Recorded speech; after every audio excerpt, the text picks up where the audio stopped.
Good morning. कल हमने P block तत्व शुरू कराए थे, उसमें कुछ सामान्य बातें बताई गई आपको। फिर मैं रिपीट करता हूँ, नोट भी कर लीजिए। पहला हमने बताया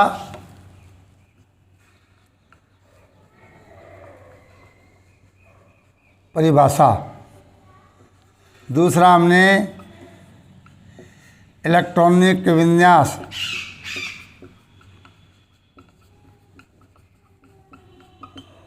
क्या बताया था, NS2 NP1 से 1 to 6। उसके बाद में आवर्त 2 से 6 और वर्ग 13 से 18, यानी कुल मिलाकर ये 30 तत्व है। तो यहाँ n का मान क्या होता है, n बराबर 2, 3, 4, 5 और 6। एक वर्ग में 6 तत्व है, तो ये 30 तत्व हो जाएंगे। उसके बाद में इन तत्वों में बताया कि 3 प्रकार की संयोजकता, ऋणात्मक, धनात्मक और परिवर्तन।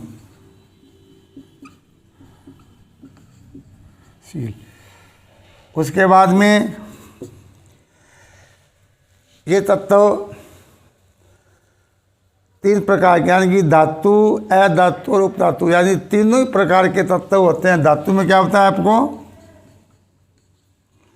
जैसे एल्यूमिनियम है, बिस्मिथ है, लेड है, एंटीमनी है। अधातु में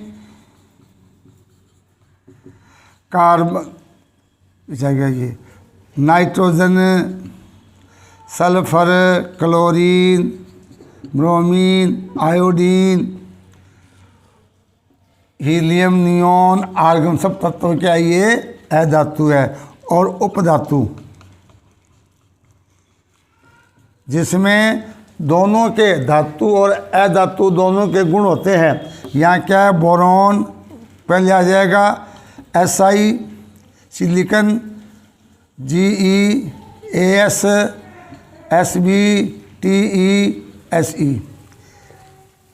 तो ये 3 प्रकार के तत्व है, धातु, अधातु और उपधातु। उसके बाद ये बताया गया कि ऑक्साइड, पी ब्लॉक के तत्व 4 प्रकार के ऑक्साइड बनाते हैं। अम्लीय ऑक्साइड,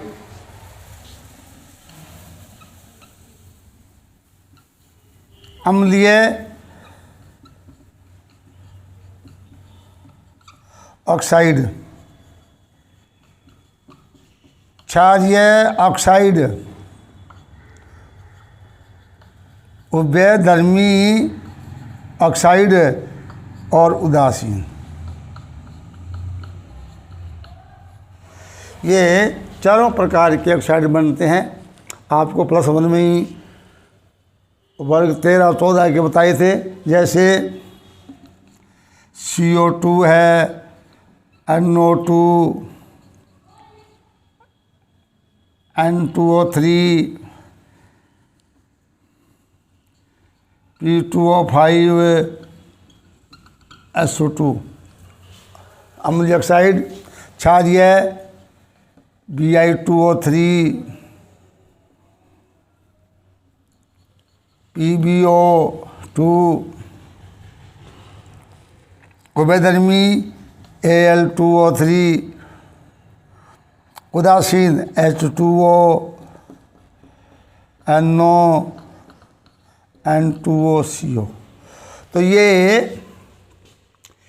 पी ब्लॉक के तत्वों में चारों प्रकार के ऑक्साइडों का निर्माण होता है।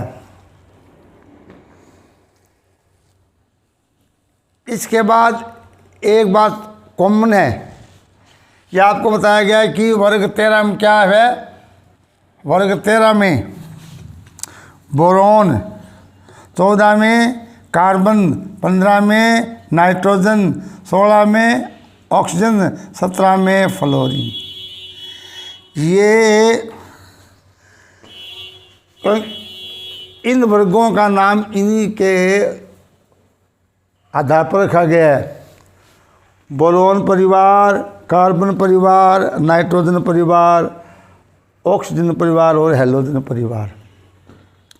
तो इन पांचों में एक चीज़ कॉमन है कि जो इन वर्गों के प्रथम तत्व है उसका व्यवहार अपने वर्ग के अन्य तत्वों से भिन्न होता है।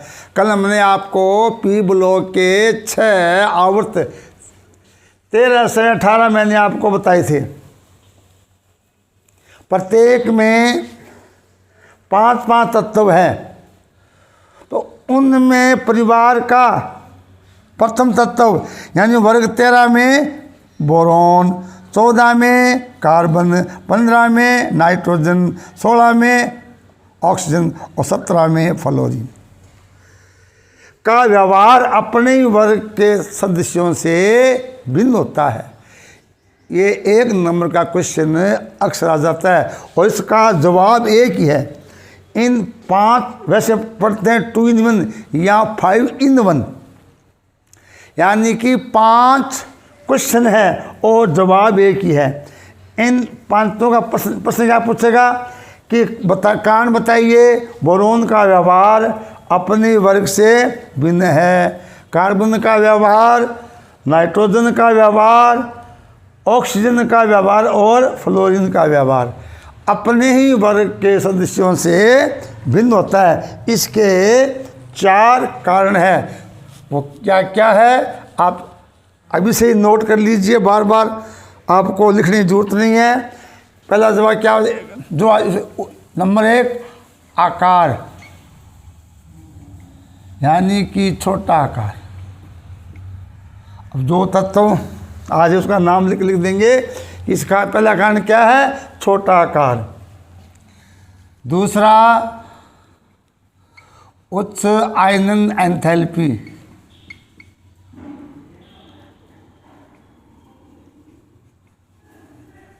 तीसरा उच्च विद्युत ऋणात्मकता,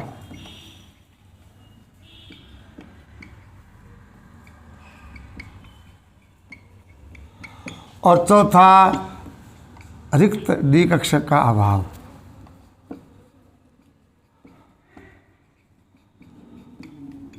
या अनुपस्थिति।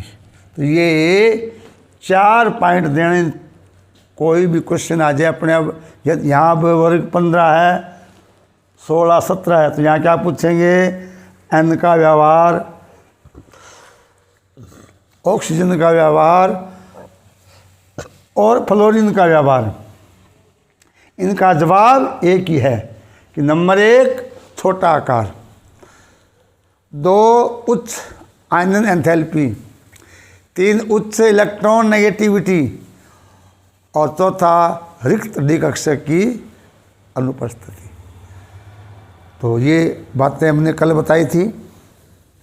कल ये बात ही आपको बताई गई कि एक तत्व का परमाणु क्रमांक ज्ञात है, यानी कि यहाँ बोरोन का अगर क्रमांक याद है तो पूरे 30 तत्वों का परमाणु क्रमांक लिख सकते हैं। और ये भी बताया कि इस वर्ग के दूसरे तत्व का या तीसरे तत्व का परमाणु क्रमांक क्या होगा, ये बातें भी बताई गई। तो पहला इसमें टॉपिक हमारा है पी ब्लॉक में वर्ग 15 के तत्व। क्या इसमें टॉपिक हमारा, यानी पी ब्लॉक में 4 आपके वर्ग हैं, वर्ग 15, 16, 17 और 18। पहले हम लेते हैं वर्ग 15।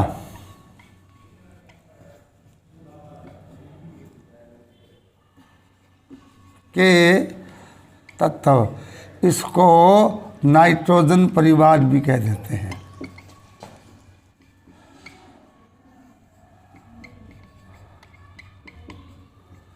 परिवार कहते हैं। तो साथ साथ पॉइंट नोट करते रहेंगे। नाइट्रोजन परिवार,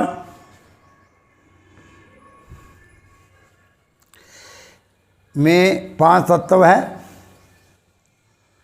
कौन कौन से? नाइट्रोजन, फास्फोरस, आर्सेनिक, एंटीमनी और बिस्मिथ।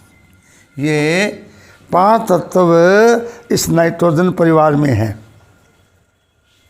दूसरा है उपस्थिति।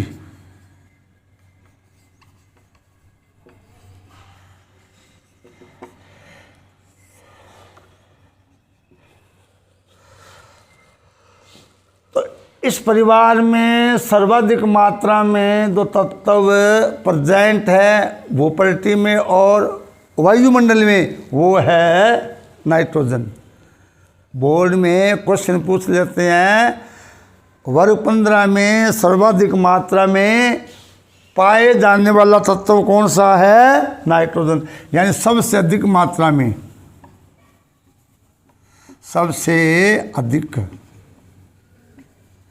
कौन पाई जाती है? नाइट्रोजन। और ये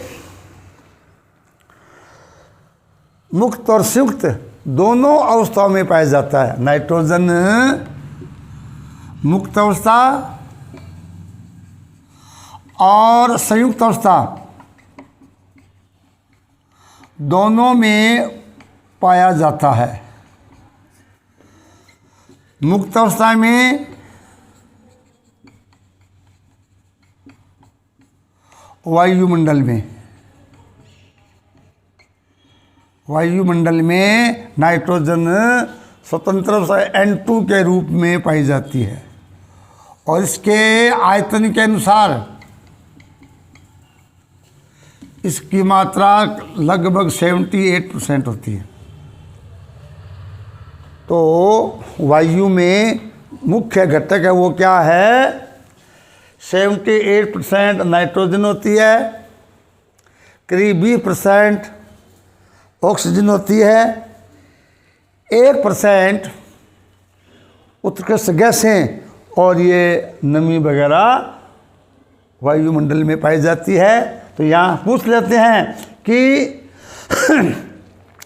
वर्ग 15 में कौन सा तत्व मुक्त और संयुक्त अवस्था में पाया जाता है? आंसर क्या आएगा? नाइट्रोजन। कहाँ पाया जाता है? वायुमंडल में। आयतन के हिसाब से ये 78% पाई जाती है।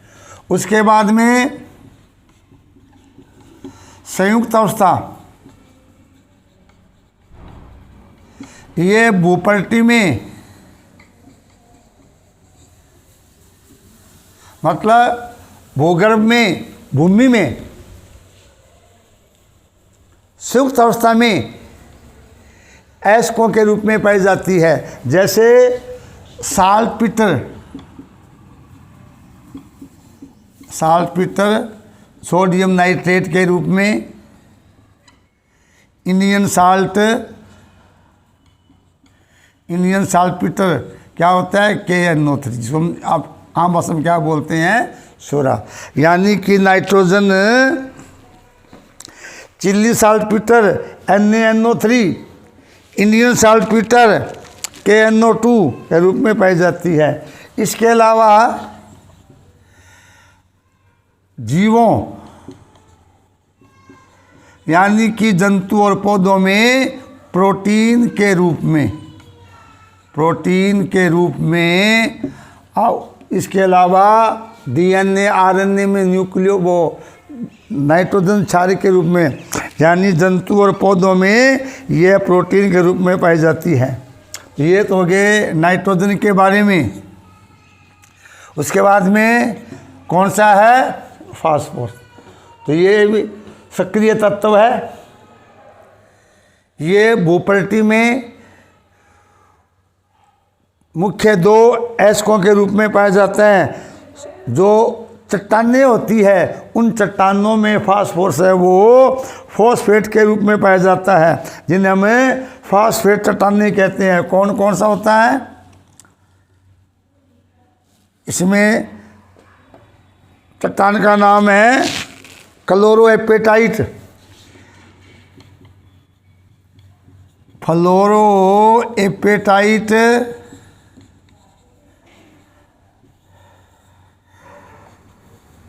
क्लोरोएपेटाइट, ये चट्टानी इसे बोलते हैं फॉस्फेट चट्टान। फॉस्फेट चट्टान होती है, उसके अंदर पाया जाता सूत्र क्या होता है, Ca3PO4 का ऑल्टवाइस CaF2, Ca3PO4 और CaCl2। इसके अलावा ये एक रॉक फॉस्फेट भी होता है। रॉक फॉस्फेट हड्डियों की राख, जब हड्डियों को लाया जाता है, आप जानते हो हमारे शरीर में ये कैल्शियम, हड्डियाँ किसकी बनी होती है, कैल्शियम फॉस्फेट की होती है। जब जंतुओं को जलाया जाता है, जो राख होती है उसमें क्या पाया जाता है, राख फॉस्फेट Ca3PO4 का ऑल्टाइस, और इसी से क्या बनाया जाता है, श्वेत फास्फोरस। आपके फास्फोरस के अब प्रूफ आएंगे, श्वेत फास्फोरस, लाल फास्फोरस, काला फास्फोरस और बैंगनी फास्फोरस।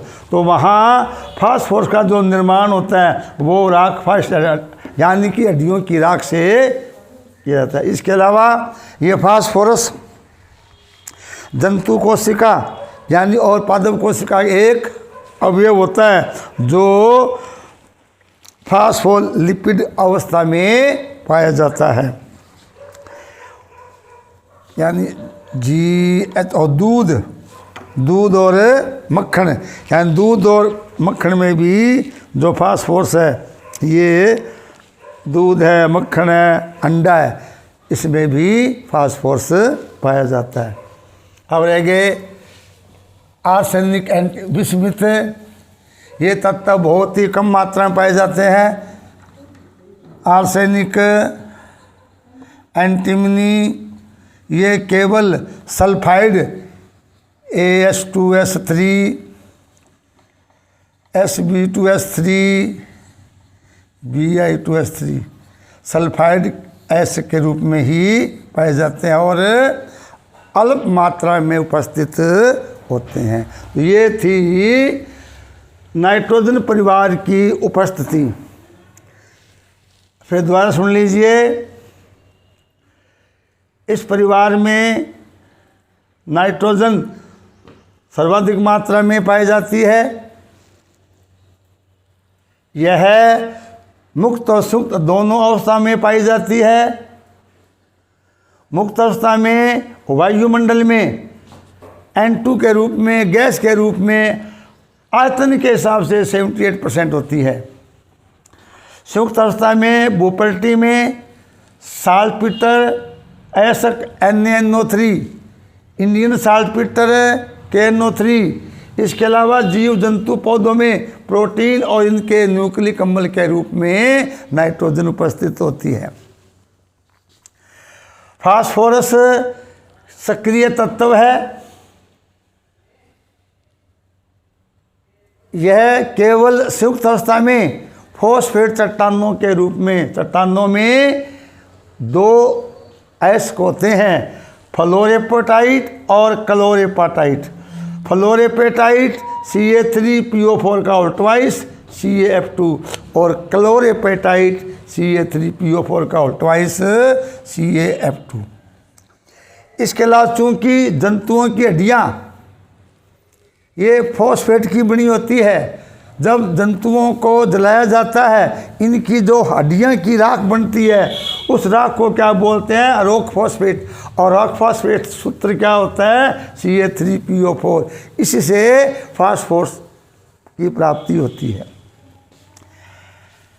अंतिम तीन तत्व आर्सेनिक, एंटीमनी और विस्मित, ये केवल अल्प मात्रा में और सल्फाइड एस्कों के रूप में पाए जाते हैं। तो ये थी इनकी उपस्थिति। उसके बाद दूसरा है इनकी भौतिक अवस्था, यानी ये जो पांचों तत्व है। पहला नाइट्रोजन, ये गैसीय अवस्था में पाई जाती है। N है वो N2 के रूप में, और ये क्या होती है? अधातु। सेकंड में क्या लिखा था? भौतिक अवस्था। भौतिक अवस्था। फास्फोरस अधातु और ठोस। आर्सेनिक ठोस ठोस उपधातु। उपधातु अंतिम है Bi, ठोस धातु। फिर सुन लीजिए, नंबर 2 भौतिक अवस्था। वर्ग 15 में नाइट्रोजन अधातु है, संयुक्त और गैसीय अवस्था पाई जाती है। फास्फोरस ठोस अवस्था में पाया जाता है, अधातु होती है। आर्सेनिक और एंटीमनी दोनों ही ठोस है दोनों उपधातु, और विस्मित क्या है? ठोस और धातु। यानी इसमें नाइट्रोजन ऐसा तत्व है जो वायुमंडल में गैसीय अवस्था में, यानी गैसीय अवस्था में पाई जाती है। बाकी के चारों तत्व ठोस अवस्था में पाए जाते हैं। प्रकृति की N और P अधातु है, आर्सेनिक और एंटीमनी उपधातु है, और विस्मित धातु है। इसके बाद थर्ड पॉइंट आता है इसका, इलेक्ट्रॉनिक विन्यास। क्या आता है? इलेक्ट्रॉनिक विन्यास। नंबर 3,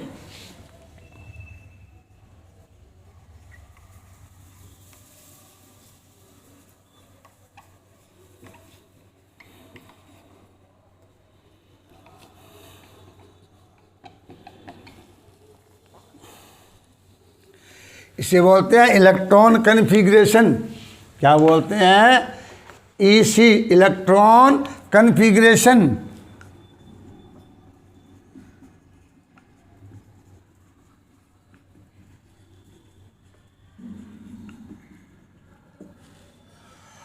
तो वर्ग 15 का इलेक्ट्रॉनिक विन्यास क्या होता है? NH2NP1, सॉरी 3 आएगा, NH2NP3। क्योंकि 1 और 2 होता है बोरोन परिवार और कार्बन परिवार में। तो ये वर्ग 15 का जो विन्यास है वो क्या है? NH2NP3। इनका विन्यास, N का परमाणु क्रमांक क्या होता है?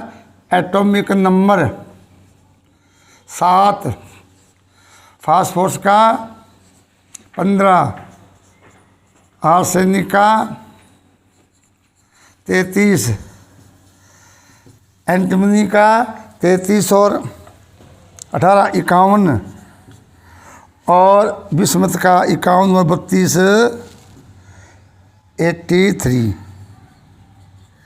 हमने कल ही बताया था कि पहले और दूसरे तत्व में अंतर क्या होता है? 8+, दूसरे और तीसरे में +18, तीसरे और चौथे में भी +18, और इसमें +32। ये इसमें इलेक्ट्रॉन्स का अंतर है। पूछ ले नाइट्रोजन परिवार के दूसरे सदस्य का परमाणु क्रमांक क्या होगा? तो आप जोड़ देंगे 7 और 8 15। नाइट्रोजन परिवार के तीसरे सदस्य का परमाणु क्रमांक क्या होगा? 15 और 18 33 होगा। इस प्रकार हम ये बता सकते हैं कि किस परिवार में किस तत्वों का परमाणु क्रमांक कितना है। तो अब हम लेंगे इनके विन्यास। तो N का हो जाएगा helium 2s2 2p3,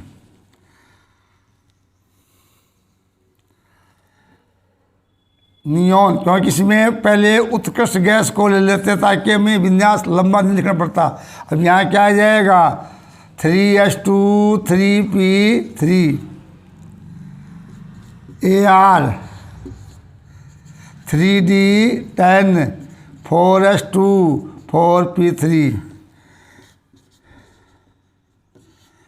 Kr 4d10 5s2 5p3 और xenon 4f14 5d10 6s2 6p3। ये इनका इलेक्ट्रॉनिक विन्यास है। और एक परिवार का इलेक्ट्रॉनिक विन्यास याद कर लेंगे, आगे सभी परिवारों का इलेक्ट्रॉनिक विन्यास सोते याद हो जाएगा। कैसे हो जाएगा? यहाँ परमाणु क्रमांक में वृद्धि 8 हो जाएंगे तो 2p4 हो जाएगा। 17वें वर्ग में यहाँ 9 हो जाएंगे 2p5 हो जाएगा। 18वें में यहाँ 10 हो जाएंगे 2p6। इस प्रकार एक वर्ग का विन्यास लिखने से इन अगले चारों वर्गों का विन्यास आप सोते ही लिख सकते हैं। तो ये था इलेक्ट्रॉनिक विन्यास। इसके बाद आता है नंबर 4, इनका आता है परमाणु आकार। नंबर 4 क्या आएगा? परमाणु आकार। 4th पॉइंट परमाणु आकार यानी एटॉमिक साइज। परमाणु आकार से क्या तात्पर्य है? तत्व के नाभिक और बाह्य कोश के बीच की दूरी को क्या कहते हैं? परमाणु आकार कहते हैं। और जिसको ज्ञात करने के लिए 3 प्रकार की त्रिज्याओं का उपयोग करते हैं। सहसुंजी त्रिज्या, वंडरवाल त्रिज्या और धात्विक त्रिज्या, जिसका अध्ययन हमने +1 में कर लिया है। तो यहाँ हमें बताना क्या है? यहाँ हमें ये बताना है कि वर्ग 15 में, क्योंकि वर्गों ऊपर से नीचे आते हैं, तो वर्ग 15 में जब ऊपर से नीचे आते हैं तो परमाणु आकार में क्या परिवर्तन होता है। तो चूंकि जब वर्ग में ऊपर से नीचे आते हैं तो प्रत्येक तत्व में एक नए कोश का निर्माण हो जाता है, जिसकी दूरी नाभिक से बढ़ जाती है। और वर्ग में नीचे आने पर परमाणु आकार में वृद्धि होती है। जैसे ये इनका आकार है, पी का आकार इससे बड़ा हो जाएगा, इसका इससे बड़ा हो जाएगा, इससे बड़ा, और ये ऐसे इस प्रकार होना चाहिए, यानी इस प्रकार आकार में वृद्धि होनी चाहिए। तो ये है। लेकिन वास्तव में यहाँ कुछ बातें हैं क्या कि आर्सेनिक और एंटीमनी इनका आकार लगभग क्या हो जाता है? समान हो जाता है। कारण कि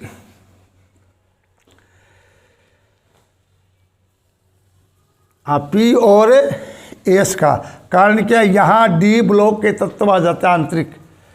तो ये 4p में इलेक्ट्रॉन आने से पहले 3d में 10 इलेक्ट्रॉन बढ़ते हैं। 2 कोश नाभिक के निकट होता है, जो क्या है आकार को घटा देता है, जो लगभग क्या होते हैं पी का आकार के लगभग बराबर होता है।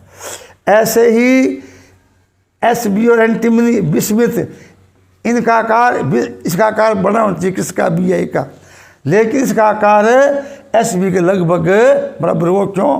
कि यहाँ 4f के 14 इलेक्ट्रॉन आ जाते हैं, यानी कि बाहर से दूसरे उपांत्य कोश में 14 इलेक्ट्रॉन 4f उपकोश में बढ़ते हैं, जो नाभिक के निकट होता है, तो आकार को वो घटा देते हैं। इसलिए एंटीमनी और बिस्मिथ का आकार लगभग समान, आकार समान। कारण लेंथेनाइड संकुंचन, लेंथेनाइड संकुंचन। अब इसका भी आगे टॉपिक आएगा, डी ब्लॉक करेंगे ब्लॉक, वहाँ आएगा लेंथेनाइड संकुंचन क्या होता है। तो इस कारण इनके आकारों में थोड़ा परिवर्तन है कि वैसे तो एन का आकार सबसे छोटा होता है और Bi का आकार बड़ा होता है, लेकिन यहाँ लैंथेनाइड संकुचन के कारण और डी ब्लॉक तत्वों के कारण आर्सेनिक, एंटीमनी और Bi के आकार लगभग समान होते हैं। इसके बाद आता है आयनन एंथैल्पी नंबर 4 के बाद में क्या आएगा, अब 5वां है आयनन एंथैल्पी, जिसको आयोनाइजेशन एनर्जी भी कहते हैं, आयोनाइजेशन एनर्जी या एंथैल्पी, आयनन विभव कहते हैं। तो ये +1 में आपको बताया गया है। आयनन ऊर्जा क्या होती है, तत्वों के बाह्य कोश से इलेक्ट्रॉन को हटाने के लिए आवश्यक ऊर्जा को क्या बोलते हैं, आयनन एंथैल्पी। किसी गैसीय उदासीन विलगित, गैसीय उदासीन विलगित परमाणु के संयोजकता कोश से इलेक्ट्रॉन को हटाने के लिए आवश्यक ऊर्जा को आयनन विभव कहते हैं। इसकी इकाई इलेक्ट्रॉन वोल्ट या किलो जूल प्रति मोल होती है। अब पढ़ना क्या है कि NPAS SbO Bi, तो जब वर्ग में ऊपर से नीचे आते हैं तो आयनन विभव के मान घटते हैं, क्योंकि आकार बढ़ता है और आकार बढ़ने से बाह्य कोश पर नाभिक का आकर्षण कम हो जाता है। इसलिए बाह्य कोश के इलेक्ट्रॉनों को थोड़ी ऊर्जा देने से वो आसानी से बाहर निकल जाते हैं। अतः वर्ग में ऊपर से नीचे आने पर आयनन एंथैल्पी का मान कम होता है, लेकिन वो अंत में Sb और Bi की जो आयनन ऊर्जा वो लगभग समान होती है। क्यों, इनका आकार लगभग समान होता है। क्यों होता है, लैंथेनाइड संकुचन के कारण, इसलिए इनकी आयनन एंथैल्पी लगभग समान होती है। इसके बाद में बात और है कि जब वर्ग में हम आवर्त में बाएं से दाएं चलते हैं, वर्ग में क्या आते हैं, ऊपर से नीचे, और आवर्त सारणी के आवर्त में बाईं से दाईं, जैसे LI BE BC NO FN, ये क्या है, आवर्त है। तो आवर्त में बाईं से दाईं ओर चलते हैं, आकार क्या होते हैं, घटते हैं। आकार क्या होते हैं, घटते हैं। यानी कि इसमें Li का आकार बड़ा होता है और एलोथन या Ni का आकार छोटा, क्योंकि बाएं से दाएं बढ़ने पर इलेक्ट्रॉन उसी कोश में बढ़ते हैं जिन पर नाभिक का आकर्षण लगातार बढ़ता जाता है और लगातार आकार में कमी आती है।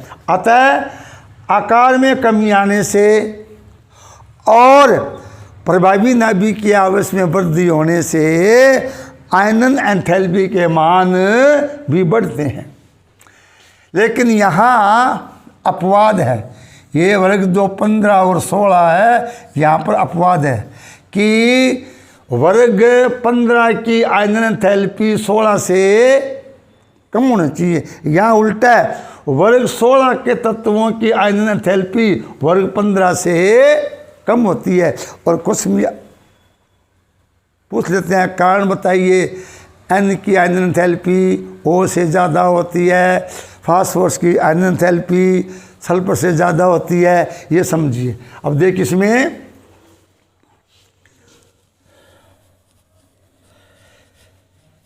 ये है, N का विन्यास ये है और O का क्या होता है, 8 होता है। उसका क्या हो जाएगा, O का विन्यास क्या होगा, He 2s2 2p4। ऐसे यहाँ सल्फर होता है, इसका 16 होता है, Ne3s2 3p4। तो पहले तो हम क्या करेंगे, विन्यास लिख देंगे। क्या लिख देंगे, इनका विन्यास लिख देंगे। अब देखिए वर्ग 15 जो है इसका विन्यास क्या है, NH2NP3, और 16 का क्या है, NH2NP4।